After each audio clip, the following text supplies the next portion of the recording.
Hello friends, in the series on the income tax cases, today we will discuss a case in which the issue before the Orissa High Court was that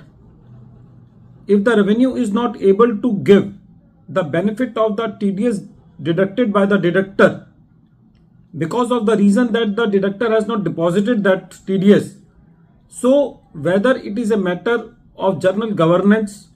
failure of administrative fairness and arbitrariness,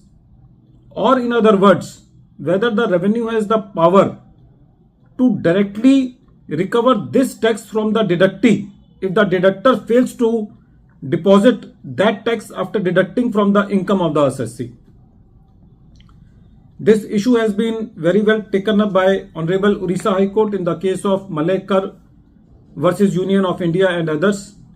And this case is reported in 472 ITR at page number 714 and the date of the judgment is 3rd May 2024. The present case relates to the assessment year 13-14. The assessee is a salaried employee.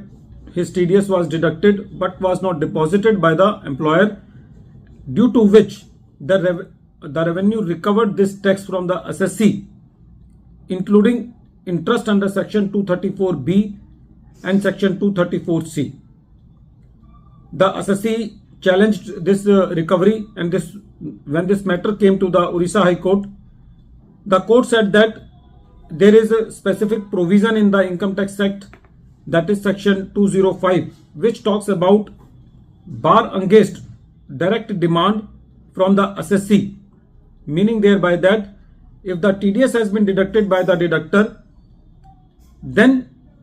at that time the revenue is barred from collecting this tax from the deductee. It doesn't matter whether the deductor has deposited that tax to the treasury of the central government, or whether he has filed his TDS returns or not, or whether that amount is appearing in the 26 AS of the assessee. The assessee has to establish that this tax has been deducted by the deductor and he has received the amount net of TDS. When the assessee went to the court said that in the present case, section 205 bars the department to recover this tax from the deductee, and in consequence of that statutory provision of section 205, there is a circular of the Central Board of Direct Taxes dated 1st June 2015, which also direct the field officers not to recover the tax from the assessee whose TDS has been deducted by the deductor but has not been deposited by the deductor or by the employer. Orissa High Court said that in the present case, the issue of not giving credit of the tax deducted by the deductor is one of general governance, failure of administrativeness, fairness and arbitrariness.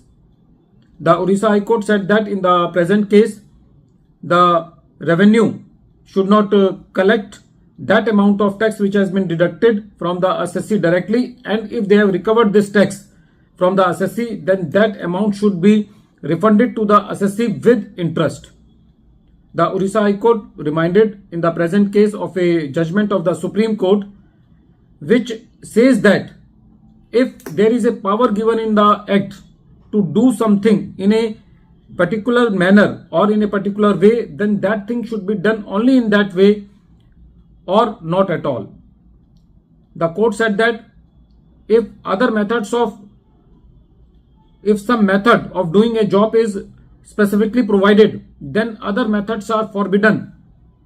to do that act, meaning thereby that in the present case, if section 205 forbids the revenue to recover the tax from the assessee, then the revenue cannot recover this TDS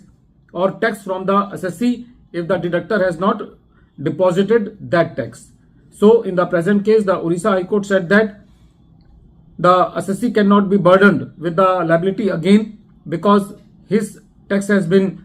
deducted. If the revenue wants to take some action, then the revenue is free to take the action against the deductor. The revenue can recover the interest from that person or the other penalties and prosecutions or other remedies against the deductor. At the end of this video, once again I am repeating the name of the case. The name of the case is Malekar versus Union of India and others, and this case is reported in 472 ITR at page number 714, and the date of the judgment is 3rd May 2024. Thank you, friends.